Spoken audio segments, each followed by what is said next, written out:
Hi there, my name is Handyman, and this is my wife. Hi, Carvana. And this is our 24-foot long tiny house that we built ourselves in Tucson, and we are completely off the grid. And it was just so easy for us to actually move out here, do our own solar system, do future, homes or, future garages, and we can really kind of do whatever we want out here. And so that was one of the main deciding factors. Plus, the climate out here is absolutely tremendous. And it's beautiful, and we have 40 acres, and it's great. So peaceful and quiet. No one's around. Pan around to the mountains over there. It is just it is amazing. It's so beautiful.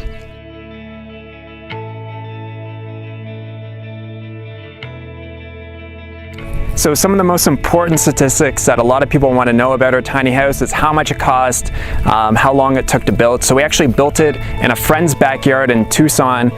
It took me about 6 months to do from scratch. The only thing that I didn't do in the tiny house myself was I didn't do the insulation and I didn't do the drywall, but the rest of it, including the plumbing, the electrical, the framing, the siding. The cost of the tiny house was about $35,000 in materials, and it took about 6 months to do from start to finish. We'll talk about our gray water basin. So all the water from our kitchen sink and also from our shower, and actually from the urine part of our composting toilet, goes directly to water these trees out here. So we've got a pineapple guava tree, we've got an apple tree, we've got a peach tree, and then we've also got a cherry tree. What's really nice about that is that we don't have to provide any external water sources for them to be watered.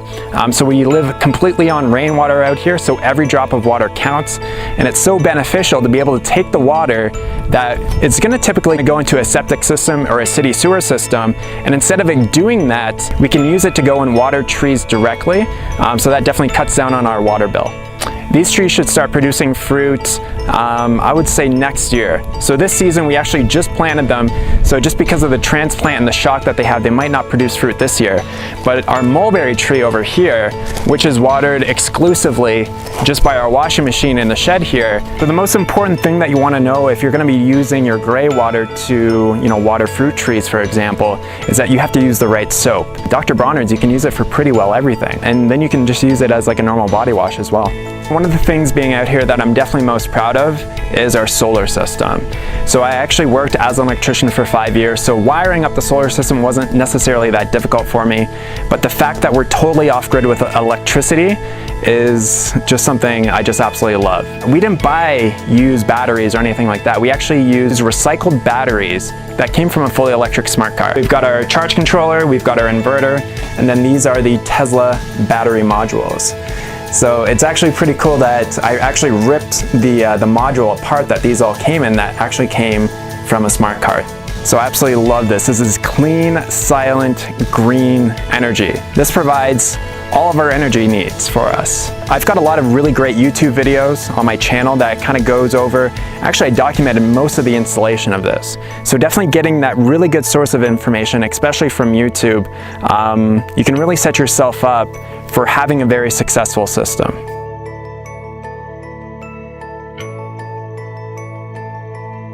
So down here in the desert southwest, we get about 11 or 12 inches of rain per year.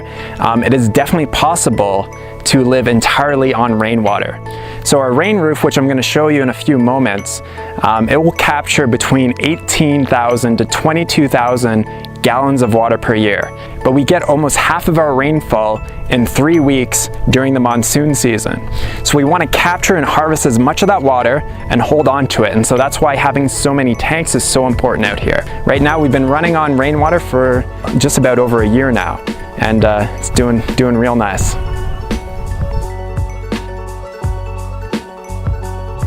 With the tiny house and the awning, we only have about 500 square feet of catchment surface, and in order to catch enough water throughout the year, I had to come up with a bit of a creative idea in order to create more catchment surface. I decided to design and build a roof that is on the ground.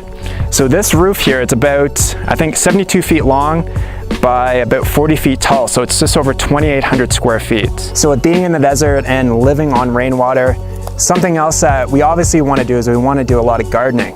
The problem is that gardening requires water.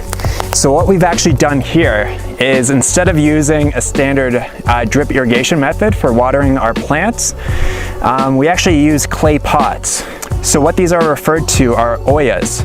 So it's like an ancient technique for basically watering your plants, watering your, we've got carrot growing here, we've got some collard greens behind me.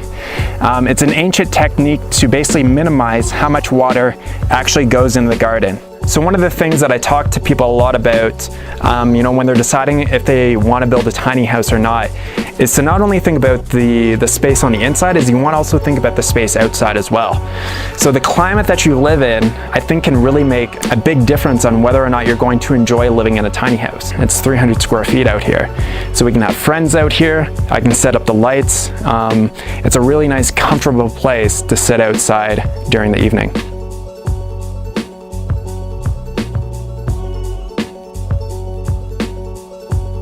All right, so coming inside the house here, the theme that Hannah and I wanted, we wanted things to be very simple, very clean, very minimal. So you don't see like a lot of built-in storage on the walls. We wanted to keep the space as open as we could.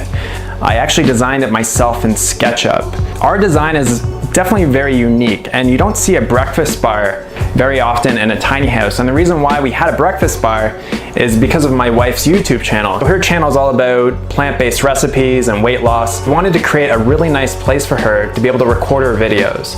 So that's one main reason why you don't see a window over the kitchen sink, which is very common in homes, because having that light behind us would have just thrown off the lighting in our videos tremendously. We love eating lots of really healthy, delicious food, so we spend a lot of time in here making meals, and I'm really happy with how this turned out. It's such a nice kitchen to be able to walk into. For any water that we cook with or that we drink, we put it through the Berkey filter. You put the water on the top and it comes out really nice and clean at the bottom. So what's really cool about our tiny house is that we have two different lofts. I would call this kind of like my office loft, and on the other side we have our sleeping loft. And by doing those two lofts, we're actually able to create enough space in here so that we not only have our shower, we have our composting toilet, but then we also have all of our clothes storage here. When we're doing the clothes storage in the bathroom, they immediately thought that basically the humidity from the shower would cause mold on our clothes. We haven't found that to be the case, actually. Probably the most common thing that you see in most tiny houses is definitely the composting toilet. It's just super simple to set up. Obviously, with a tiny house, tiny shower. Turned out real nice. And just some final words for you. If you're thinking, if you want to build your own tiny house, definitely give it a shot. You're going to be so happy when you get a completed house. It's just so amazing when you can say to somebody, or you come home from a long day and you come to a house that you built yourself. There's a ton of research and there's a lot of worry that kind of goes into something like this. But through just researching and learning, I was able to get a beautiful end product. I've written a book called The Tiny House Blueprint, which has the installation photos, and you can actually go through all my videos and all the tips and tricks, things that I wish I did do, things that I wish I didn't do with this build. Yeah, it's been such a rewarding experience, and if you have the opportunity to do it, then go and do it. Thanks so much for watching, guys. I'll catch you on the next video with Chris. Peace!